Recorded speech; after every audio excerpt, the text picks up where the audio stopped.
Yung mga kagalang Pinoy. So, ngayon lang ulit tayo nakapag-vlog. So, nandito pala tayo sa Washington. Ay, sorry. Nandito pala tayo sa Utah. Nakauwi na tayo. So, nung January pa tayo nakauwi dito. Ang gagawin natin ngayon ay pupunta tayo sa ating car insurance, State Farm. Kasi mag-a-adjust lang tayo ng mga konting bayarin. Okay? Para makasave naman tayo kahit paano, di ba? So, samahan nyo ako, guys. Tapos update natin kayo kung ano nangyari sa atin ngayon.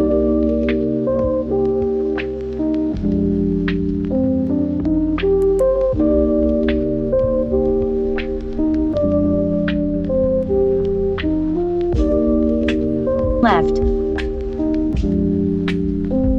So yun guys, nandito na tayo sa parang branch or ng insurance natin, State Farm. So magpapa-adjust lang tayo. Katulad sabi ko, sobrang laki. Parang 529 yata or 550. Yun. So sobrang taas. Kaya ngayon, alam natin kung bakit yung ibang tao dito sa US kapag nabangga or yung iba walang insurance. Kaya yun, kasi sobrang mahal. Tapos syempre, yung iba nagre-rent pa ng bahay. So talagang napupunta na lang sa car insurance, sa rent, tapos sa payment ng sasakyan. So siguro, maganda lang sa atin kasi itong sasakyan natin, naka full paid siya, talagang cash natin binayaran, and then insurance na talagang inaasikaso natin or niintindi natin dito every month. So ngayon magpapa-adjust tayo para at least medyo bumaba kasi plano natin lumipat ng panibagong apartment. Yung apartment na lilipatan natin, apartment hotel siya, kaya gusto kong ibaba yung insurance ng sasakyan para doon sa rent naman ng apartment hotel na lilipatan natin. Sana nga makuha natin yung unit na yun kasi konti na lang available dun sa apartment hotel na yun. Sobra pang ganda. Kaya yun. So guys, later na lang, update na lang tayo ulit. Ayun guys, okay. So wait, pakinig ko sa salamin ko. So ganito pala dito. Kapag lumipat ka ng lugar, depende sa depende sa zip code mo, yung insurance mo, yung insurance or yung policy ng insurance mo. Kasi katulad ng sabi nga, pag lumipat ka sa medyo mataas yung crime rate, mataas din yung babayaran mo. Yun. Kasi yung mga may nag-break-in sa sasakyan mo, yun. So, ang tinaas ng policy ko is yung $29 kasi nga lumipat kami from Snowville, countryside yun, tapos lumipat kami sa Salt Lake City. So yun, so nag-adjust. Pero one-time payment yun. Pero one-time payment pa? Ay, hindi. Kasi twice na kami nagbabayad ng 520 plus eh. So yun. So ngayon, so since nalilipat nga ako dun sa medyo apartment hotel, bababa yung bill ko sa insurance. Kaya, so pero nagtanggal din tayo ng yung may tinaw yung sasakyan natin or nasa dealership, pinapaayos. So 1 week tayo walang sasakyan na re-reimburse nila. Pinatanggal ko yun kasi may loaner's car naman si Audi. And then hindi naman tayo masyado naglalabas-labas kaya pinatanggal na natin. And then nababa natin from 500 to 320 something. So yun. Dahil sa paglipat lang natin ng address and then pagtanggal ng pati yung hotel accommodation something na cover ng insurance natin. So pinatanggal ko na yun. Kaya bumaba tayo sa 320 something by April. Siguro okay na tayo sa ganun at sana nga makalipat tayo para fully adjust na yung natin, yung car insurance natin. Tara, sobrang ikli lang nito guys.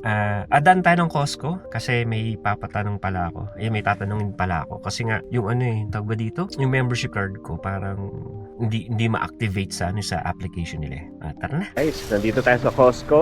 Kaya yun. So ayusin na natin yung problema. Yun, para ma-register na yung natin, yung membership natin sa application kasi laging contact customer service or mag-drop by sa Costco. Kaya since malapit naman yung Costco dito sa atin, ipaayos na natin sa kanila. Ayun, buti na lang, na-verify na nila yung email ko. So yun ang paling kailangan, i-verify yung email. So kailangan mong pumunta dito para sila na mismo yung mag-verify. So okay na, pwede na tayo mag-purchase online sa Costco. Tapos, nakakatawa yung isang American na nakausap ko. Yung anak niya nag-mission sa Pinas. Ang cool, sa Tacloban yata. Tapos siya, nakapunta na siya, halos nalibot niya na yung Pilipinas. Talagang tuwan-tuwa siya, nakapunta na rin siya ng Boracay, Puerto Princesa, Coron, yan mga napuntahan niya ng Manila. So nakakatuwa. Siyempre, Mormon din sila, kapares na kami. So sabi ko, hindi ako active eh. Ang dahil pala natingin sa akin kasi winter pa dito, naka-short pa ako tapos naka-t-shirt lang na ganito.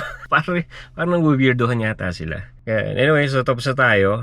May kailangan ba tayo sa May kailangan ba ako sa Walmart? Hindi na siguro. Okay na siguro, uwi na tayo guys. Life update natin. Nag-update ng car insurance. Ayun, Pinoy Inasal. Mali ako. Ayan, Pinoy Inasal. Ayun guys, so, ito na ang pagkain. Nandito tayo ngayon. So, diba? Ayos. Sa Filipino restaurant tayo. Pinoy inasal. Meron chicken skin. Ito na pala yung mga binili nating pagkain. At tayo'y, tayo uuwi na. Ayun, hindi na tayo dadaan ng Walmart. Order din pala tayo ng chicken skin. Kaya, ayun guys, hanggang dito na lang tayo sa live update natin for today. Yung araw lang yun. Grabe, naiwanan ko pa yung itong Insta360 cam ko. Binalik na ko pa. So, yun, sulit ang pagkain natin guys. So, hanggang dito na lang. At salamat sa pag-watch ng ating video.